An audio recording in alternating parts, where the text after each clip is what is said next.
Bon, salut mon Fred, comment vas-tu? Bien, ça va. Bon, aujourd'hui on va parler d'une thématique intéressante, c'est de l'IA et comment l'IA est arrivée au sein de notre quotidien et notamment dans le milieu du sport. Comment on peut l'utiliser? Est-ce que c'est une bonne chose? Est-ce que ça va remplacer le travail des coachs et des nutritionnistes? Qu'est-ce que tu en penses? Et on va regarder ça. Remplacer le travail des coachs, non, parce que c'est un complément. C'est le coach, il est dans la matière vivante et bah, il a l'athlète ou le débutant ou le sportif à entraîner. Donc c'est lui qui est en face de la matière organique, quoi. Donc avec, c'est lui qui perçoit, qui palpe la matière organique et qui voit ses défauts. Après, il peut utiliser l'IA qui est une ouverture sur toutes les données open source, tu vois, du monde entier, Toutes les pour connaissances. pouvoir affiner son entraînement en fonction de ce qu'il perçoit chez son athlète. Mais en aucun cas, l'IA peut remplacer euh, la vision du coach qui voit l'individu en mouvement et qui a l'individu qui lui parle et qui a aussi l'individu qui lui parle de ses sensations, de ses douleurs. Donc ça, c'est, on va dire, Parmi organique entre l'athlète, le sportif, le débutant, tout ce que tu veux, tu vois, et l'analyse logique de l'IA. Mais analyse logique qui est aussi limitée puisqu'elle n'a accès qu'à l'open source. Donc elle n'a pas accès aux sources privées, elle n'a pas accès aux dernières recherches qui ne sont pas encore sorties, ou aux analyses déjà très poussées d'un coach expérimenté qui a déjà dépassé parfois les études et qui les a analysées, qui a vu qu'elles étaient bidons ou parfois vraies. tout à fait. Alors, il y a une notion qui est intéressante quand même parce que le savoir quand même que l'IA à l'instant T versus quelqu'un qui vient de commencer dans le domaine du coaching, la personne ne peut pas avoir cette expertise et l'IA peut-être trouver des solutions plus nuancées et très neutres qui va mener à être un peu en avance par rapport à un coach qui sort d'études ou qui n'a pas d'expérience aussi, il faut savoir. Ah oui, mais il faut déjà euh, que le sportif ou débutant, on va dire, le sportif débutant, l'athlète débutant, sache poser les bonnes questions. Beaucoup d'athlètes débutants sont des neuneux, des couillons qui ont besoin d'un support coach parce que ils sont incapables de poser les bonnes questions, de s'analyser eux-mêmes. Donc ils seront incapables de poser les bonnes questions Ouais, à ChatGPT, l'IA, par alors que le exemple. coach peut tout à fait s'apercevoir que cet abruti qu'il a en face de lui, qui a quand même un haut niveau et qui pourra faire un champion, s'il obéit bien, s'il a l'intelligence d'obéir à un bon coach, pourra, euh, on ne sait jamais, devenir un champion ou accéder à ses désirs, c'est-à-dire, tu vas maigrir, prendre du muscle ou être champion du monde, je ne sais pas. Hein. Après, il faut que le type ait l'humilité de savoir qu'il est con, tu vois déjà, Mais ou de qu'il pas manque savoir. de poser les bonnes questions à Bien l'IA. sûr, de ne pas savoir. En fait, c'est une notion qui est très vraie ce que tu dis, parce que quand tu rentres dans un domaine, tu sais pas ce que tu sais pas. Tu sais pas ce que tu sais, et ce que tu sais, tu ne sais pas à la hauteur si c'est intéressant ou pas. Ce qui fait que, partons l'hypothèse qu'un gars veut utiliser ChatGPT ou l'équivalent pour se faire des programmes ou autre, au final, il ne sera même pas être amené à savoir si ces questions, Je t'écoute, hein. si ces questions seront en fait Tu sens le bonnes, cadre là. intelligentes, structurées, et la réponse ne peut être intelligente que parce que la question est bonne. Hmm. Après, il y a des coachs qui sont complètement cons, hein. Et c'est pour ça que tu peux avoir affaire à une bonne IA. Tu sais, moi, j'en ai un qui m'avait appelé là, qui m'avait dit bonjour Frédéric, j'espère que vous allez bien. Mon coach m'a récemment dit que la morpho-anatomie était un truc bidon qui J'ai existe vu, seulement en tu l'as France et que partagé ça sur mon n'a aucune étude. incidence sur mon entraînement. Ouais. Ben, déjà, le mec, il a pris un coach, c'est de la merde, quoi.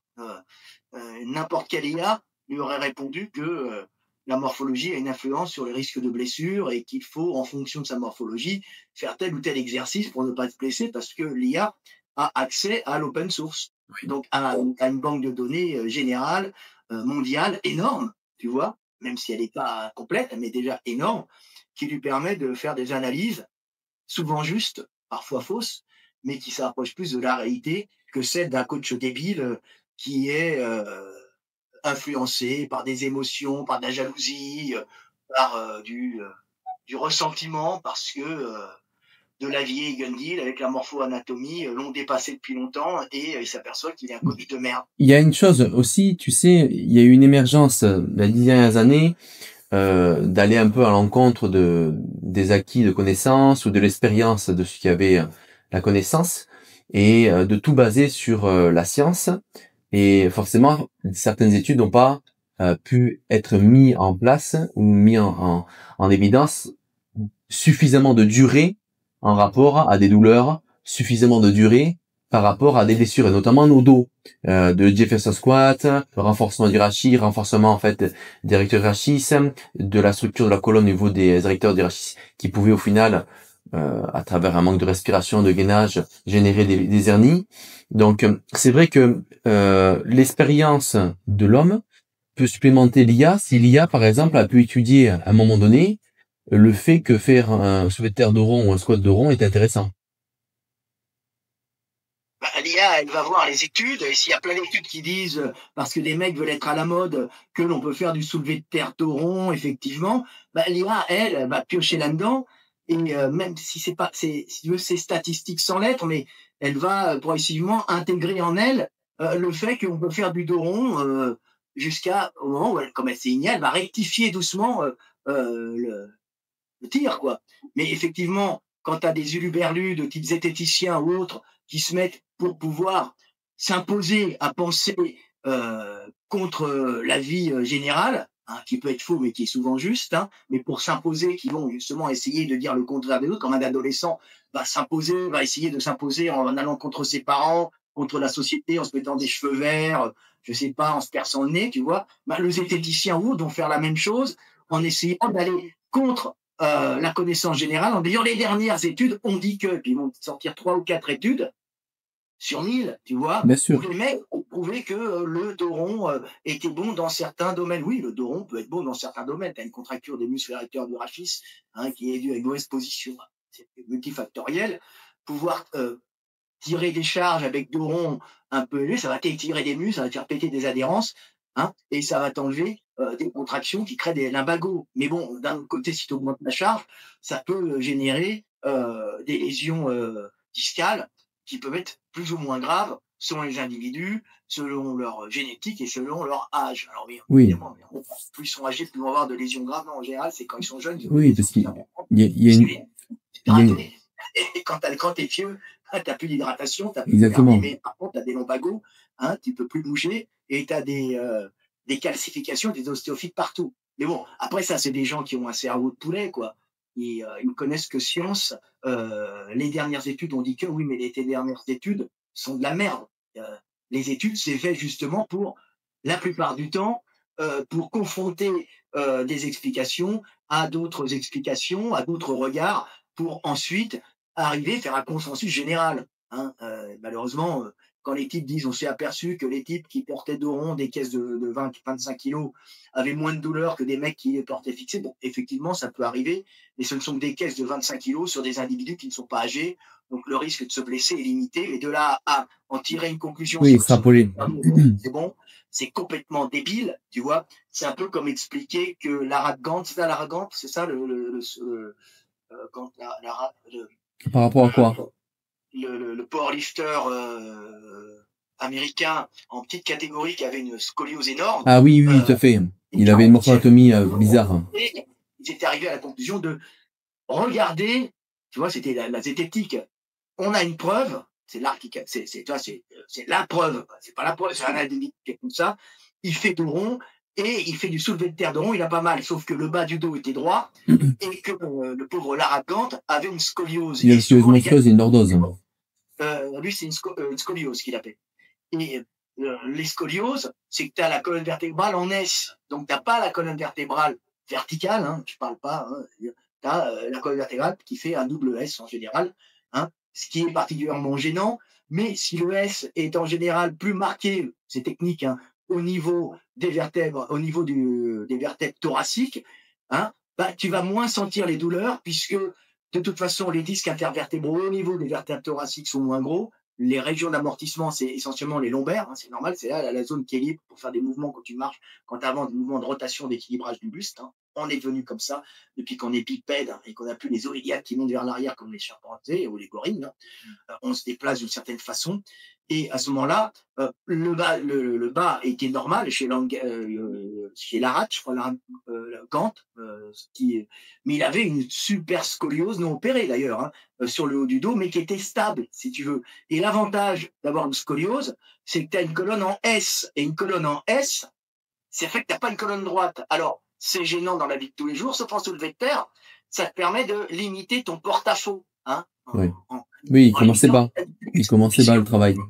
La colonne en S va faire que ton muscle va paraître tout petit. Exactement. Il va être petit. Donc, quand tu vas te pencher en avant, bah, tu vas être moins penché en avant pour récupérer l'axe de gravité, donc beaucoup moins de tension, beaucoup moins de pression. Si d'étirement, de devoir de tension et le porte-à-faux. Le moment de force est moins élevé sur les disques lombaires, puisque le porte-à-faux est moins important. Ce que les mecs n'avaient pas calculé. C'est de la mécanique de base que n'importe quel architecte de première année est capable de t'expliquer. Mais comme ce sont des zététiciens avec des cerveaux de boule, bah, les mecs sont arrivés à la conclusion que le dos rond, c'était bien. Et là, c'est pas possible parce qu'ils ne comprennent pas que c'est parce qu'il a justement une scoliose. Évidemment, tous les mecs qui ont une scoliose ne vont pas faire ça. Il y en a, ils vont se casser en deux. Mais lui, particulièrement, bah, pouvait être beaucoup plus fort parce que le bas du dos était solide, tu vois. Donc, il avait moins de porte-à-faux. Donc, du coup, il pouvait faire beaucoup plus lourd que s'il n'avait pas eu sa scoliose. Alors, la scoliose, elle est en haut parce que ta colonne va être en S, parce qu'en général, c'est génétique, hein, c'est des problèmes de programmation, de croissance au niveau de la cage thoracique. Hein, c'est tout un ensemble de programmation génétique, hein, qui vont s'activer plus d'un côté que de l'autre, ce qui va faire que tes côtes et tes cartilages costaux ont plus poussé d'un côté que de l'autre, et ça va entraîner une déformation du rachis. C'est pas la colonne vertébrale qui a un mauvais codage, c'est souvent au niveau du codage des côtes et surtout des cartilages qui font que ça va entraîner une déformation qui, pendant la croissance, va entraîner une déformation. Une torsion prévisible. C'est pour ça qu'il est important de les traiter très tôt, tu vois. Mais ça n'empêche qu'il y a quand même des déformations. C'est dû à des vitesses de croissance différentes du côté gauche et du côté justement, droit. Par exemple... Ce qui est gênant. On le trouve aussi dans le pectus, tu vois, les gens qui ont un plexus au niveau de la déformation du sternum. Ou à l'intérieur, ou à l'intérieur, à l'extérieur, ou un pectus de poulet, tu vois. Tout à fait, des pics. Un sternum qui part vers l'avant, un sternum qui rentre, c'est pas le sternum qui a un problème en lui-même, c'est qu'il y a des problèmes de croissance. Le cartilage s'est mal formé. Ça va pousser trop vite, hein, et ça va soit pousser le sternum vers l'extérieur, soit le rentrer à l'intérieur. Tu vois. Donc c'est ça, c'est facile à comprendre. Hein. Ce sont des programmes de croissance, hein, programmation génétique, programmation d'inhibition de croissance ou d'activation de croissance. Hein. Tu n'as pas vraiment un code qui est marqué, tu as des activateurs de croissance ou des inhibiteurs de croissance. D'ailleurs, ça me fait penser à une chose. Tu vois, ce regard que tu as sur la physiologie ou autre, comme l'individu qui va, par exemple, faire des questions à ChatGPT, il a aucune justement notion de morpho-anatomie et de biomécanique, ce qui fait qu'en réalité, si ChatGPT, par exemple, lui fait un programme, mais il sera même pas à savoir si c'est adapté pour lui. Et d'où là justement le fait que l'homme et son expertise ne peut pas être remplacé par ChatGPT. Pour bien parler à ChatGPT, il faut avoir un minimum de niveau. Hein, autrement, tu peux pas. Je veux dire, celui qui est le plus apte à bien parler à ChatGPT, c'est techniquement le coach de haut niveau. Tu vois. En vérité, c'est ça. Hein, un mec comme moi, quand il parle à ChatGPT, tu peux faire des découvertes scientifiques avec ChatGPT. Le mec, mais non, elle est biaisée. Non, mais elle n'est pas biaisée sur les open source de recherche scientifique et d'études. Elle est biaisée quand tu parles des noirs, des blancs, des femmes, des hommes, des minorités LGBT, tu vois, du nazisme ou du fascisme. Elle n'est pas biaisée quand tu parles pure science. Tu vois, ils en ont rien à foutre. Tu vois, elle est biaisée pour éviter, pas par amour, des noirs, des juifs, je sais pas moi, des homosexuels, des lesbiennes et des gays. Elle est biaisée pour éviter les procès. Hein, parce que bien sûr c'est l'énergie derrière. Elle va être limitée. Après, il existe des bypass qui permettent de limiter ça. D'ailleurs, tu sais que ton ChatGPT, en allant dans tes paramètres, tu peux modifier tous les détails. Tu peux indiquer qui tu es, de Frédéric Delavier, spécialiste en biomécanique, dessinateur des beaux-arts, etc. Que tu travailles sur la bien-pensée, etc. Et en fait, il va avoir un dialogue différent avec toi parce que tu as modifié des paramètres de ChatGPT, même la version gratuite. Hein. Par exemple, moi, qui ai plusieurs activités professionnelles, j'ai paramétré selon mes chats GPT un codage spécifique. Comme ça, je travaille différemment avec mes chats GPT, selon que ce soit la finance, que ce soit l'immobilier, que ce soit sur la nutrition, etc. Et j'ai des résultats distincts. Donc, en effet, il faut avoir, en fait, sachant dans un domaine, en réalité, pour pouvoir bien optimiser la recherche et avoir des résultats optimum. Alors qu'à l'opposé, quelqu'un qui a pas de biais cognitif, de se dire, ah, là, admettons, je dois perdre 15 kilos, qu'est-ce que je dois faire? Mais peut-être que ChatGPT va lui faire un programme alimentaire, c'est vrai, hypocalorique, mais qui a pas du tout correspond à la personne parce qu'elle a peut-être un SIBO, peut-être parce qu'elle a des troubles digestifs, peut-être parce qu'elle a des allergies alimentaires, elle ne le sait pas.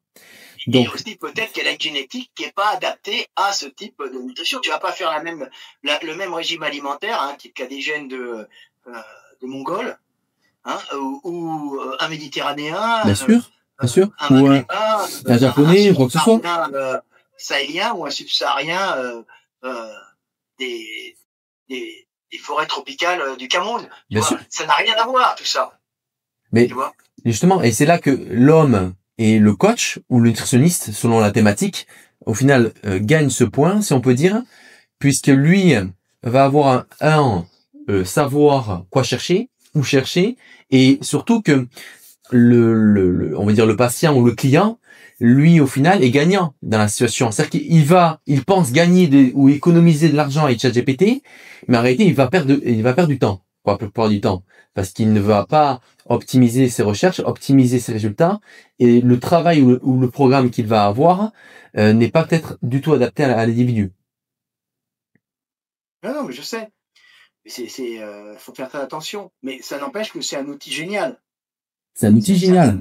Par exemple, moi, je me marre parce que c'est pas que j'ai une obsession, mais je les lâcherai pas tant qu'ils ne se seront pas excusés. Je reçois pas 30 000 messages de haine. Ouais, bien sûr. Donc les mecs ne s'excusent pas. Donc les mecs ont sorti des conneries sur la morphologie, n'a aucune influence sur les risques de blessures. C'est le truc de base, hein. Tout le monde le sait. On dit mais tu parles encore de ça. Oui, mais je parle encore de ça parce que j'ai encore les flics au cul, les juges, enculés de flics, enculés de juges, je le dis encore. Hein. Tu défends des gens qui me menacent de mort et qui vont contre la physique newtonienne. J'ai les types qui disaient la morphologie n'a aucune influence sur les risques de blessures. D'ailleurs, toutes les études, que ce soit PubMed, Google Scholar ou je sais pas science, je sais pas quoi, ne vont pas du tout dans ce sens-là, ils disent le contraire. Alors là, tu as ChatGPT, tu dis bonjour ChatGPT, peux-tu me sortir les études Google Scholar, PubMed et je sais plus quoi, mettant en avant que la morphologie a une influence sur le risque de blessure. Et tu mets en sport déjà, tu vois, tu cibles et tu mets et peux-tu me dire est-ce qu'il y a alors, oui, bien sûr. La morphologie a une influence sur les risques de blessure. Ce n'est pas la seule cause, mais c'est une cause principale. D'ailleurs, les études dans PubMed, Scholar, machin, Google Scholar sont et te les sortent. Bien sûr. Et là, tu dis, mais c'est pas possible. Il y a toutes les études.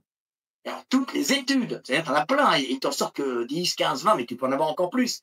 Et t'as les mecs qui disent, il n'y a pas d'études, et elles vont dans l'autre sens. Bien sûr. Et là, tu te dis, mais attends, ces mecs-là sont des cons. Mais à l'époque, ils n'avaient pas Google, ils n'avaient pas ChatGPT. Bien sûr, pour optimiser. Donc maintenant, on ne peut plus attaquer. Alors l'avantage de ChatGPT, c'est que ça a fermé le caquet à tous ces connards qui venaient en te disant source. Ça, c'est insupportable. Insupportable. Insupportable. Ils savaient très bien que si tu devais aller chercher des sources pour justifier ton savoir, tu perds de temps. Tu perdais à peu près 1 heure. Tu perds de temps, tu perds ton temps. Je veux dire, si tu veux des sources, tu vas les chercher, tu mets est-ce que la morphologie a une influence, tu tapes, et est-ce que PubMed, et là, t'as tout. Non. Ces mecs-là se sont éteints tout seuls grâce à ChatGPT. Donc, c'est quand même merveilleux, ChatGPT. Ça a éteint une secte, financée en partie par l'État. Hein. Donc, c'est affreux, ces gens-là. Et ils ont été éliminés, mais vraiment éliminés par ChatGPT, qui a permis, justement, en peu de temps, d'avoir accès aux sources directement. En peu de temps, en moins de 2 ans. Hein. En moins de 2 ans. Les mecs sont morts, les généticiens sont morts grâce à ChatGPT, tu vois, parce qu'ils sortaient tout le temps sources. Mais nos sources, tu les tapes et tu les as. Donc, si eux, ils peuvent pas s'opposer en disant telle étude, ils sortent 3 études merdeuses, mais toi, tu leur en sors 20 derrière. Bien sûr. Tu vois, et là, ils sont morts. Mais ChatGPT, c'est formidable pour les études. Non, mais absolument. Mais d'abord, il faut que les gens sachent, parce que c'est l'IA, que je bosse avec j'ai plein de potes qui ont des sociétés. J'ai mon bon pote suisse qui a une société en en biologie moléculaire pour faire des médicaments, des anti-vieillissements. Et il bosse là-dessus. Il récupère des fonds, c'est pas évident parce qu'il y a Trump qui a baissé un peu aux États-Unis, donc qui veut plus donner. Donc il était sur des boîtes bossaient avec lui qui étaient financées par l'Amérique. Mais bon, d'un autre côté, il y a tellement de corruption, tu vois. Mais ChatGPT est utilisé par tous ces gens-là. C'est-à-dire et pas que ChatGPT, d'autres IA, et eux-mêmes créent des IA internes, parce ils ont les moyens, avec des données qui sont privées, en plus, ou qu'ils achètent. Donc c'est encore mieux. Mais si tu as affaire à l'open source, tu peux quand même faire des super découvertes scientifiques. Alors moi, alors moi, je suis un mec très intelligent, pas sur tous les domaines, mais je suis un mec très intelligent. Là, je veux revenir sur l'IA. Est-ce que tu penses que l'IA, si elle est mal utilisée, notamment dans le milieu du sport et la santé, ça peut être un danger? Mais l'IA peut toujours être un danger. Par exemple, là, qu'est-ce qui te viendra en tête dans l'un des premiers dangers par rapport à quelqu'un qui souhaite faire des programmes ou programmes alimentaires, programmes sportifs? C'est quoi le premier élément qui rentrerait en jeu en point de vue de dangerosité? C'est quoi, la biomécanique, un plan alimentaire qui est adapté? Un abruti qui va utiliser l'IA pour faire des programmes stéréotypés et se faire de l'argent en racontant des conneries, en disant à l'IA d'aller rechercher que des études qui vont dans tel sens. Oui, donc du coup, lui peut potentiellement prouver que ce qu'il dit est vrai, mais en fait c'est un biais d'attribution avec des études qui ne correspondraient pas du tout en fait à la réalité des faits. Par exemple, tu demandes à l'IA, tu sais, récemment, j'étais passé sur la chaîne de Aurélien Broussal. Oui, très bien. Copain, et j'avais fait un passage sur le lait. Oui. Et j'avais dit que les peuples, les grands peuples, c'était globalement des buveurs de lait. Oui. Des gens qui avaient, depuis des millénaires, des adaptations au lait. Et c'est pour ça qu'ils étaient grands, parce qu'il n'y avait pas une élimination lors des crises caloriques des individus de grande taille, qui sont les plus gros consommateurs, et qui subissent de plein fouet les baisses caloriques dues aux crises alimentaires, aux crises économiques. Et le lait était assez accessible en plus. Mais le fait d'avoir du lait, de l'herbe, un milieu où il pleut beaucoup des vaches, et qui fournissent du gras, des protéines, du calcium, tout ce que tu veux. Oméga 3 aussi au potentiel. Et ça, bien sûr, par les vaches et leurs énormes intestins plein de bactéries faites pour pouvoir fragmenter l'herbe qu'elles mangent en permanence, étant tirées les éléments que tu vas pouvoir manger par le lait, puisque c'est elles qui vont digérer pour toi, c'est pour leur peau, mais tu vas leur piquer. Tu as des peuples qui sont adaptés à boire du lait et qui ont généré l'enzyme lactase, l'enzyme permettant de c'est ça, lactase. Donc la tolérance lactose à l'âge adulte, puisqu'on l'a tous à l'âge bébé, enfant, tu vois, on la perd à un certain moment. Il y en a qui la conservent. C'est 27 ans. Chez les Européens du Nord, chez beaucoup d'Européens et chez beaucoup de tribus africaines pastorales, pasteurs, qui boivent du lait. Donc ça fait des individus tout le temps très grands, mais avec des morphologies différentes, parce qu'il y a des climats différents. Certains sont adaptés au froid, d'autres à la chaleur, mais ça fait toujours des individus de grande taille. En général, tu vois, parce qu'ils ont l'accès à la whey, ils peuvent grandir, et puis en plus, le lait, il y a des facteurs de croissance qui favorisent... L'IGF-1. L'IGF-1 notamment, qui est très important chez les vaches, contrairement au lait de... Mais on ne grandit pas plus que notre programmation génétique. Un type petit génétiquement, je sais pas, toi t'es pas grand, tu peux boire du lait toute ta jeunesse, là, tu dépasseras pas le 72, 73, je sais pas, tu fais combien? C'est ça. Mais bien sûr. Là, par exemple, toi, si demain donc tu m'as fait déjà une parenthèse sur le travail que tu fais avec l'IA. Partons hypothèse que demain tu es coach. Comment tu utiliserais l'IA toi pour optimiser ton travail? Moi, je l'utilise déjà, puisque moi, quelque part, je suis coach des coachs. En réalité, moi, j'écris des livres pour les coachs. Je ne vais pas m'amuser à être coach. Rudy Koya, que tu connais, est un type qui a... Alors maintenant, il est branché Irox, c'est ça? Irox, ouais. Bon, tout ça, mais c'est un mec qui est bon, Rudy Koya. Et il avait dit, un coach, c'est avant tout un mec qui sait écouter, qui est présent avant d'être bon et d'être bon entraîneur. C'est avant tout une béquille psychologique, tu vois. Ça, c'est pas mon truc. Moi, je suis pas une béquille psychologique, tu vois. Par contre, je peux enseigner sur de la logique mécanique, logique sportive, c'est-à-dire comment optimiser ses performances, comment pas se blesser. Donc moi, j'utilise déjà l'IA dans mes recherches. Oui. ne rigole pas. Hein. Quand j'étudie la biomécanique, des fois, je dis, peux-tu m'apporter telle donnée? Est-ce que ces animaux ont ci? Est-ce que ça? Quelles sont les pathologies liées à telle fonction dans ce sport? Quels sont ceux qui performent le plus? J'ai fait des études, par exemple, sur les basketteurs, sur les pathologies des basketteurs. Donc déjà, fournis-moi les études sur les pathologies de tel individu, tel individu, tel individu. Puis l'IA, elle va chercher, elle te lui demande des analyses, mais juste des comparaisons statistiques. Après, moi, je tire mes propres conclusions. Hein. Bien sûr. Tu utilises un peu comme un secrétaire optimisé. Oui, c'est ça. Ben, c'est ça. Hein. Il faut pas. C'est comme quand tu écris un texte. Tu peux pas te permettre de lui faire écrire un texte en disant écris-moi un texte sur le développé couché. Bah, elle va t'écrire un texte basique, elle aura peut-être pas forcément bien intégré. Bien sûr. Mais tu vois, je fais une parenthèse sur ça. J'ai fait des tests pour vérifier et j'ai essayé à chaque fois de reformuler les questions pour faire des programmes de sport. Peu importe, split routine, west side, full body, préparation de force. Et j'arrivais jamais à avoir un rendu, je trouve, suffisamment efficace ou suffisamment technique. C'était tout le temps la même chose. Tout le temps la même chose.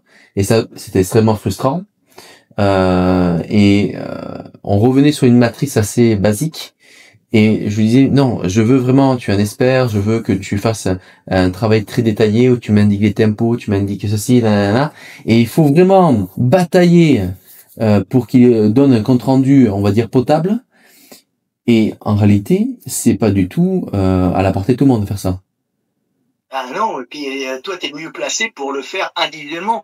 C'est pour ça que sortir des programmes globaux pour les gens, c'est quelque part une arnaque, parce qu'on est tous un peu différents. Absolument. Un bon coach, c'est quelqu'un qui a une bonne vision globale et qui va prendre l'individu dans sa particularité, qui va analyser, tu vois, et qui va lui faire le programme avec l'aide de l'IA, mais parce que lui se sera renseigné avant par l'IA sur tel domaine, tel machin, telle pathologie, telle biomécanique, tu vois, c'est très intéressant de comprendre comment ça fonctionne. Par exemple, c'est intéressant ce que tu dis. Dans les livres que tu as écrits, les méthodes donc de Lavier, lequel serait plus adapté, par exemple, sur quelqu'un qui commence dans la musculation? C'est quoi la méthode 1, la méthode 2, c'est quoi?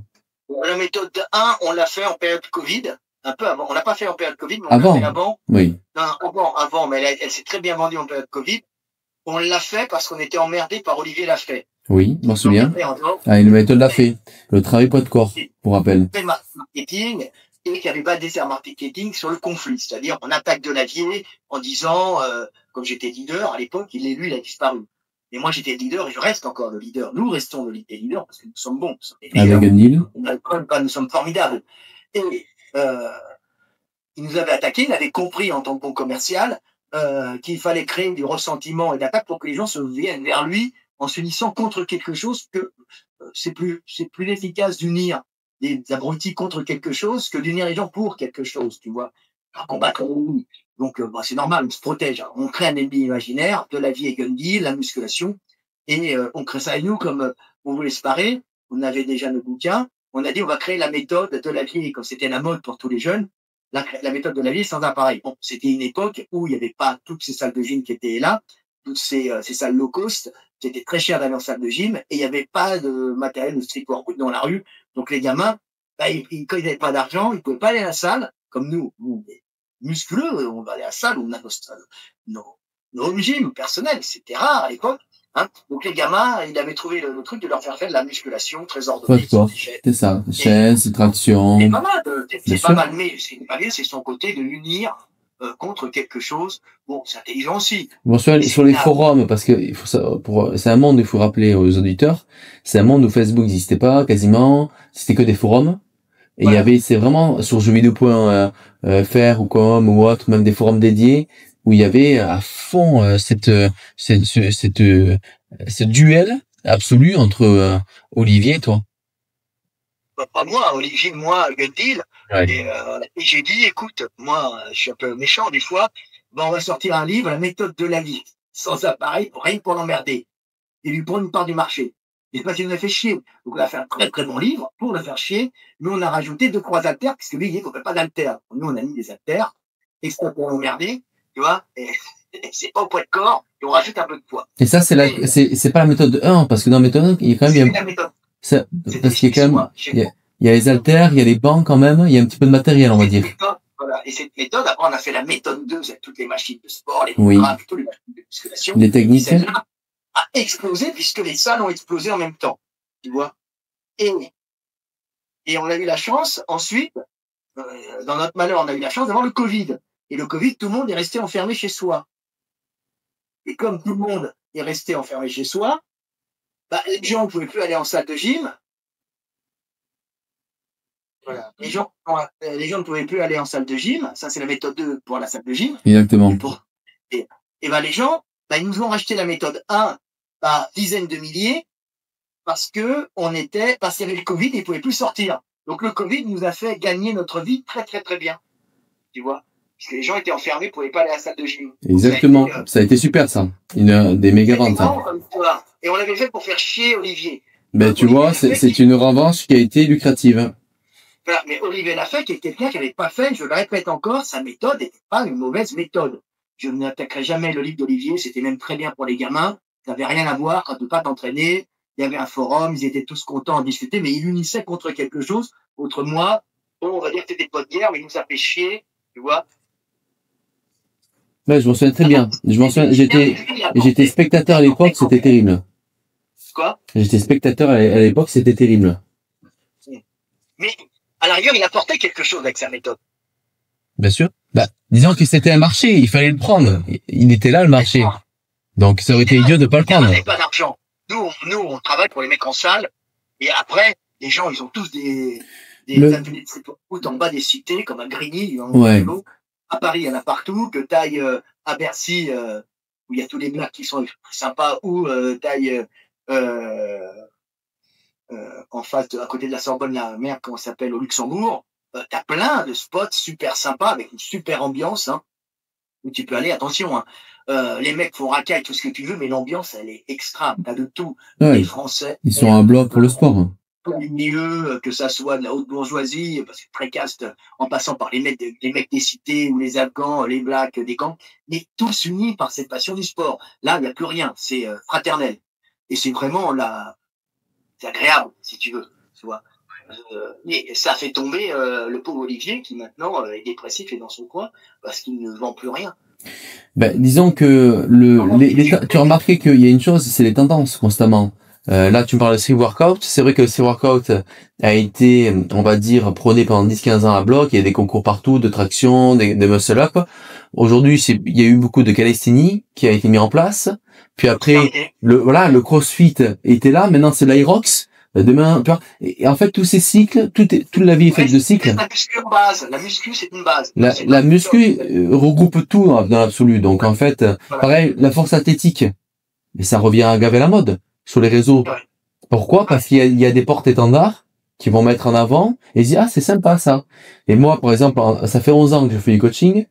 J'ai eu des clients qui changeaient d'avis tous les 6 mois. Ah, mais maintenant, je vais faire de la force. Ah, mais maintenant, je veux faire du poids de corps. Ah, mais maintenant, je veux faire la calisthénie. Ah, maintenant, parce qu'ils sont tout le temps à être séduits par le discours de l'autre. Rentrer dans une communauté, ne plus être seul.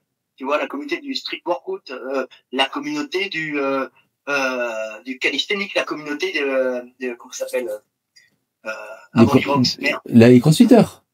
Le crossfit. Mais le crossfitter, pourquoi il ne revient plus au crossfit? Parce qu'il est pété de partout. Ben oui, non, mais et après, je crois que c'est un mec du CrossFit qui a créé l'Irox avec 100 millions d'euros, parce que la mise en place commerciale de l'Irox, c'est des centaines de millions d'euros. Hein. C'est un monstre, c'est monstrueux. C'est Reebok, c'est les Allemands. Je crois que c'est un Allemand, je crois, je ne me souviens plus. Ils sont associés à Reebok, et comme ils ont vu que je crois que c'est les Américains le CrossFit, ils étaient issus là, ils ont vu que les mecs étaient en train de tomber. Ouais. Donc certains du CrossFit sont partis et ont créé justement l'Irox, qui est une petite variation.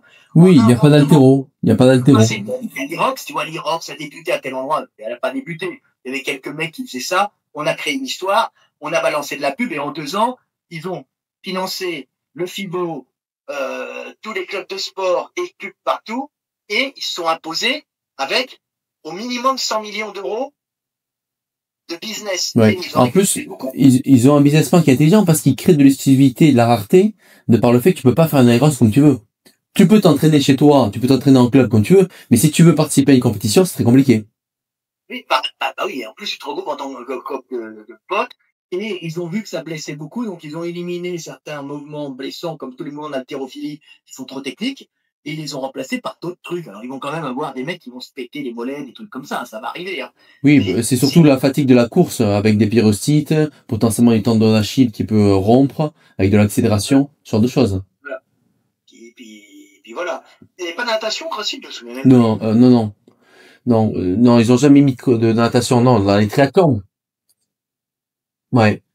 Oui, oui, bien sûr, bah, course sur les mains, course sur les pieds, limite course sur quatre pattes. Le CrossFit, à un moment donné, à la fin des années 2020, enfin, 2015, entre 2015 et 2020, les choses ont beaucoup changé. Et d'ailleurs, ils se sont perdus hein, là-dedans à faire des activités, on aurait dit le cirque.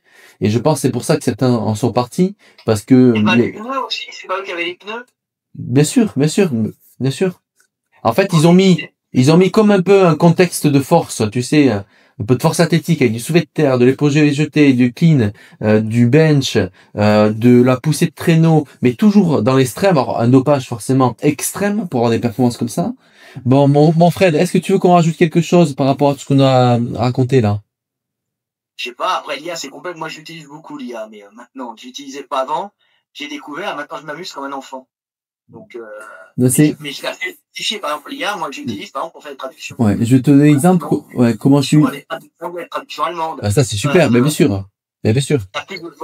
T'as absolument plus besoin de traducteurs. T'as des métiers entiers qui vont à peu près disparaître. Ouais. C'est pareil, il faut juste des relecteurs. Par exemple, je te donne un exemple très concret, comment j'utilise l'IA, moi. Ouais. Quoi? Je te donne un exemple très concret par rapport à mes suivis, comment j'utilise l'IA. Par exemple, lorsque je fais un plan alimentaire, et que je veux avoir, principalement chez les femmes, je trouve pas des idées de recettes. Donc, en fait, je vais dire à l'IA, voilà, j'ai calculé la diète, j'envoie la diète à l'IA, et je veux dire, à partir de la diète que j'ai fait à ma cliente, je veux que tu me fasses 20 recettes différentes. Tu vois? Et ça, c'est fabuleux. Et en disant ce qu'elle aime et ce qu'elle aime pas. Exactement. C'est-à-dire que je maîtrise les quantités et ce que je souhaite qu'elle mange, mais l'IA va m'aider à structurer des repas qui plaisent aux clients. Et ça, c'est fabuleux. Comme ça, on reste sur les allergies, sur les tolérances alimentaires, sur les goûts, sur les besoins. Et au final, c'est un game changer, ça, par contre. Mais par contre, il faut savoir quoi mettre dans la machine. C'est le problème, c'est que la machine, c'est une machine, elle pense pas. Exactement. Elle pense pas. Pour l'instant. Elle n'a pas de désir, elle n'a pas de volonté propre.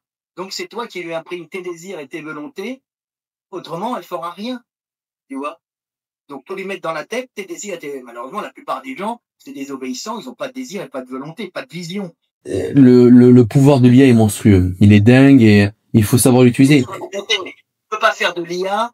Ça c'est pas vendable parce qu'il n'y a pas de concept, il n'y a rien, on s'en fout, c'est moi qui lui rajoute des trucs, tu vois. Mais si tu as un texte de haute qualité, bien sûr, transformé en texte technique, en texte à la façon de Victor Hugo, à la façon de Proust, à la façon de Houellebecq. Alors, ce qui est marrant sur Houellebecq, c'est nul, parce que Houellebecq n'a aucun style. Et j'aime bien Houellebecq. C'est juste du descriptif. Il est très narré. Il narre. Je pensais à une chose. Est-ce que tu penses que l'IA arriverait à bien te copier? Est-ce que tu as fait des analyses pour qu'il essaie de te copier? Le truc qu'elle n'arrive pas à faire, ça coûterait des centaines de milliers d'euros, de millions d'euros, ouais, quelques dizaines de millions d'euros, pour arriver à faire des logiciels d'anatomie, parce que c'est pas des dessins qui sont faits par la statistique et la recopie. Par exemple, dessine-moi une belle nana blonde, les yeux bleus, machin, avec une tresse. Elle va te le faire parce qu'elle a accès à l'open source et des nanas mignonnes, jeunes, il y en a plein. Et tu vas faire le mix de tout ce que les gens aiment bien. Fais-lui des gros seins avec des grosses. Elle va tout faire parce qu'il y a tout sur Internet. On va tout trouver. Bon, après, elle peut pas le faire parce qu'elle est pas pour les adultes, t'as pas le droit de faire du sexe. Alors, et elle peut pas le faire, mais elle peut dessiner des jolis visages. Quand on arrive à l'anatomie, c'est différent. Il n'y a pas de données d'anatomie. Les seules données d'anatomie là, c'est des dissections. Les dissections, c'est caca. Il faut déjà qu'il y ait un travail du cerveau dessus pour analyse. De gras et tout ce que tu veux pour avoir une vision C. C'est de la suggestion et pas de la vision. L'anatomie, quand tu as un corps, c'est parce que tu as déjà été formé toi-même à la dissection que tu es capable de voir entre le point A et le point B donné par l'apparition d'une lumière due à un muscle sous la peau et une légère ligne que tu vois sous un muscle, tu vas calculer un muscle entier et les fibres qui sont autour. Ce que l'IA ne peut pas faire. C'est le cerveau humain qui l'a fait. Et le cerveau humain, il imagine des choses qui n'existent pas. L'IA, elle imagine des choses qui n'existent pas à partir de choses qui existent et qu'elle a dans la base de données. Il n'y a pas de base de données anatomique. Je comprends. Elles sont... En fait, il faudrait à la rigueur qu'il étudie quasiment tous tes dessins et après qu'ils savent juste à poser d'un corps à l'autre. Ben non, parce qu'il faudrait plutôt des programmes qui structurent les os sous une image et qui ensuite retendent des muscles. On n'est plus dans une IA, on est dans un logiciel de construction. De morphisme. C'est pas comme une IA. C'est pas la même chose. Une IA, elle va te faire une image correspondant à globalement ce qui est vu dans le monde entier, ce qui correspond à ce que les gens voient ou ce que les gens ont envoyé. Tu vois? Tu dessine-moi un tigre aux dents de sabre le plus réaliste possible. Elle va taper réaliste, machin, tout ça, et elle va te faire le tigre aux dents de sable le plus réaliste en fonction des images de tigre aux dents de sable réaliste. Mais elle peut pas faire d'image d'anatomie inventée parce qu'elle n'a pas de données. D'ailleurs, fais-moi un australopithèque, elle va pas le faire. Elle n'a pas de données d'anatomie d'australopithèque. Le seul qui les a, c'est moi. J'ai quelques squelettes qui se battent en duel, qu'on m'envoie à des laboratoires d'Afrique du Sud et que je vais chercher aussi sur des laboratoires où il y a des morceaux à droite et à gauche qui sont open source. Et je reconstruis un australopithèque. Mais il n'y a pas de données. Les données, j'ai créé dans ma tête en liant des points. Ouais, par rapport en fait ça s'appelle les données empiriques et une connaissance empirique. Tu rassembles de par en fait ton expérience. Ah, mais ça doit faire ça, ça va faire ça. Ouais. C'est une question, c'est-à-dire que quand je fais un muscle australopithèque, je calcule la forme du muscle en fonction du mouvement articulaire à produire et des objets. Donc, si tu as un grand mouvement articulaire, le muscle sera long. Si tu as un petit mouvement articulaire, le muscle sera plus court, si tu veux, puisqu'il y aura moins de fibres pour le déplacer. Si le tendon s'insère loin, tu auras un muscle long. Si ça s'insère près, tu auras un muscle court. Hein, c'est de la mécanique de base. Il faut connaître, il faut avoir une formation style, comment ça s'appelle, architecte, tu vois, ou mécanicien.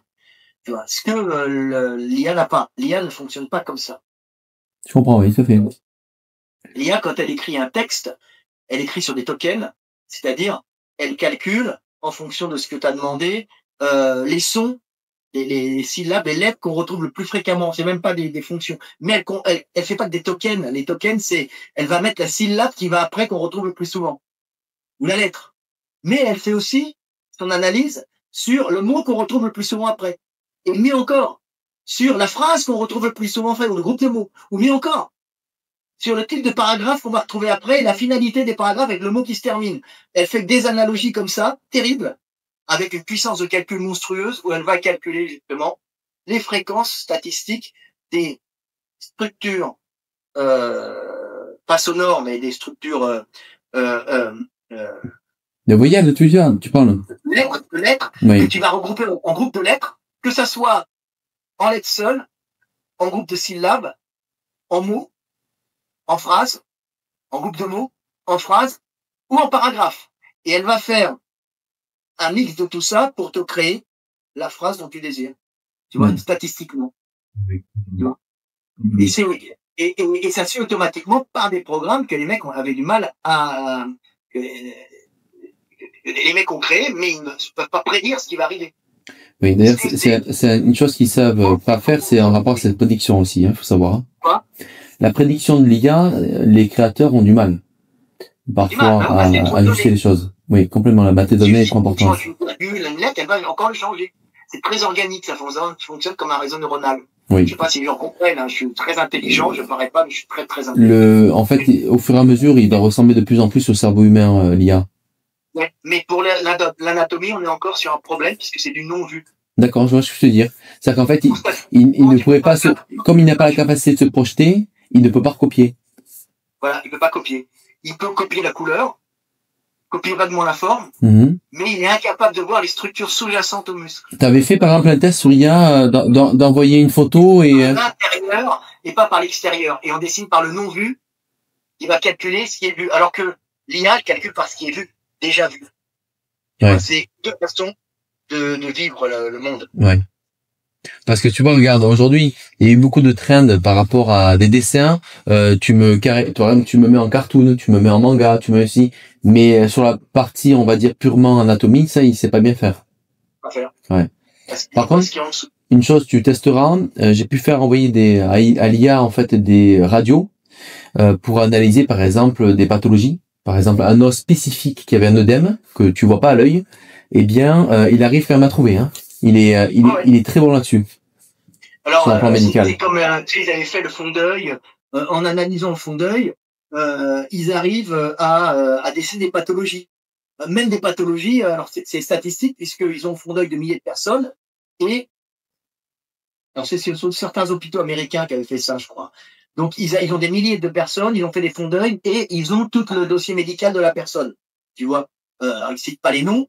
Et en fonction statistique des fonds d'œil et des formes des vaisseaux des fonds d'œil, tu vois, et de pas que les vaisseaux, hein, de la position cellulaire, tout ça, des petites cellules qui tapissent sur la rétine, ils arrivent à calculer quelle maladie a le mec sans que les médecins sachent et pourquoi, évidemment, parce que c'est des statistiques et ils sont aperçus par exemple que s'il y a tel vaisseau qui est comme ça, le type va souffrir d'hypertension ou aura telle maladie ou aura tel... En vérité, c'est lié à des facteurs que les médecins ne peuvent pas prendre en cours, puisque par exemple, si le sang est plus ou moins fluide à cause de cette maladie, ou s'il a une hypertension, ou le mec va avoir un sang peu fluide sans hypertension, un sang fluide, il va y avoir des déformations différentes dans la structure des vaisseaux de la rétine, et statistiquement, on s'aperçoit que les mecs qui ont telle forme de vaisseau, telle forme de truc, vont avoir ces maladies, mais on ne sait pas pourquoi réellement. Ça modifie d'une certaine façon, d'une façon très mécanique, la forme des vaisseaux de la rétine, ce qui va entraîner statistiquement, par l'observation du fond d'œil, le savoir que celui-là va potentiellement avoir telle maladie, tel truc, tel. Oui, complètement. Bon, par exemple, on se retrouve à peu près pareil avec la protéine K au niveau des intestins, par rapport à l'Alzheimer, etc. Le diabète de type 3 par rapport. Aussi, mais c'est vrai qu'on arrive à faire des causes à effet incomprises. On sait que quand tu as ça, tu vas avoir telle maladie, mais on ne sait pas pourquoi tu as ça et tu vas avoir telle maladie. C'est pas le processus qui entraîne. Je comprends, ouais. La cause est liée, oui, complètement, je comprends. Voilà. Et ça c'est les merveilles de l'IA que tu trouves partout. Que tu peux utiliser pour ça. Mais elle n'est pas que bonne non plus, tu vois. Tu peux faire des statistiques sur plein de trucs. Hein. Toi, tu as t'as la version libre de ChatGPT ou tu as pris le ChatGPT+? Moi, je suis d'origine libre, donc en général, je ne dépense pas beaucoup. En fait, t'as créé 5 comptes. T'as créé un compte tchèque, l'autre Fred, l'autre de Lavier. Non, je payais parce que c'est bien. Tout service, elle m'a rendu beaucoup de services. Oui, puis c'est que dalle, c'est entre 20 et 30 euros par mois, je crois. Par rapport à l'outil que tu peux en faire. Hein. Je vais m'y abonner. Pour le moment, je vois pas trop l'intérêt. Ce que j'ai à faire, tu vois, quelques images pour faire des miniatures de YouTube. Oui, oui, c'est pratique aussi, c'est pratique. Quelques images comiques, bon. Et alors, ceux qui font les plus belles IA, c'est les Russes quand ils s'y mettent. C'est vraiment magnifique. C'est des pros, ils sont travailleurs et tout. Et alors là, c'est des décors sublimes, des nanas magnifiques. Et alors, d'un hyper réalisme, tu peux pas. C'est la réalité en B. Ouais, parce qu'ils font des prompts, ça s'appelle un prompt, ils font des prompts très développés, et ils retravaillent le prompt, ils analysent, et ils optimisent le tout. Et le russe, il est fou furieux, je pense que c'est les meilleurs en IA actuellement. Là, c'est possible. Actuellement, ils s'emmerdent chez eux, il y a l'hiver, ils sont tous accès à l'IA, ils adorent ça, c'est des joueurs d'échecs, c'est des calculateurs, ils boivent de l'alcool, ils font chier avant de faire de l'IA, et là, ils se jettent dedans. C'est des mecs qui ont envoyé quand même les Russes, hein. Ils sont ce qu'ils sont, mais quand ils ont un outil, ils sont obsessionnels. C'est des mecs qui ont quand même envoyé des Spoutniks dans l'espace et qui envoient des missiles et qui sont haute technologie, tu vois. Donc quand il leur tombe l'IA sous la main, tu les vois faire des trucs comme ça. Ouais, ils ont poussé le truc, Bon, mon Fred. Il en fait des belles, mais bon. Bon, mon Fred, on est pas mal. Sur un petit mot de fin, je dirais qu'il faut utiliser l'IA avec parcimonie lorsqu'on ne sait pas l'utiliser. Et lorsqu'on sait l'utiliser, justement, il faut ne pas avoir peur de l'utiliser, mais de prendre le temps de bien la maîtriser pour pas faire n'importe quoi et se penser plus intelligent que l'IA. Il faut savoir aussi qu'il est biaisé, tu vois, et pas surtout. Oui, bien sûr. Faut pas lui demander de réfléchir à ta place, parce que c'est pas bon.